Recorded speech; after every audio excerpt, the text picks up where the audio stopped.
Every front-end developer I talk says the same thing. I want to learn AI, but I don't know where to start. I think that's the wrong question. The better question is, how much do you already know? Because you have spent the last few years building Angular or React applications. You are not just starting from the zero, right? You are carrying a lot of skills that the AI applications already know. Let me prove it. Think about every project you have built. You called APIs, handled HTTP requests, worked with JSON, displayed responses on the screen. Now replace your backend API with OpenAI. That's the first step. Same HTTP request, same JSON, same debugging, different endpoint, right? Most developers think AI starts with machine learning. For application developers, it starts with another API. People think ChatGPT remembers conversations. Actually, your application remembers, think about use state. Normally, you store to-dos or products. Now store chat messages. Every time the user asks something, send the whole array. That's why the AI remembers, right? Delete the array, and the AI forgets everything. Nothing magical.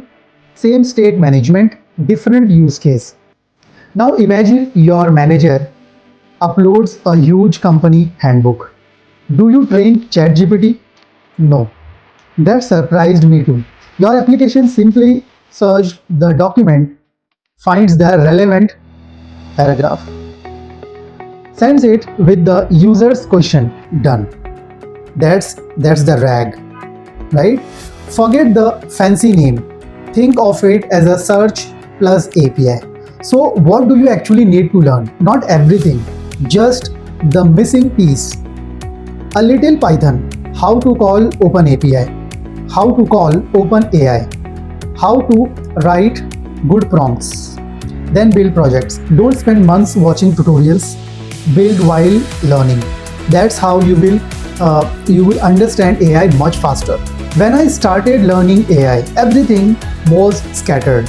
One YouTube video here, one GitHub repository there, a random documentation. So I am putting together a structured roadmap specifically for front-end developers. Not another generic AI guide. A practical path, what to learn, what to skip, which projects to build, and in what order. If that sounds useful, check the link in the description. And whether you get the roadmap or not, promise yourself one thing. Build your first AI project this week. That's where real learning begins. See you in the next video.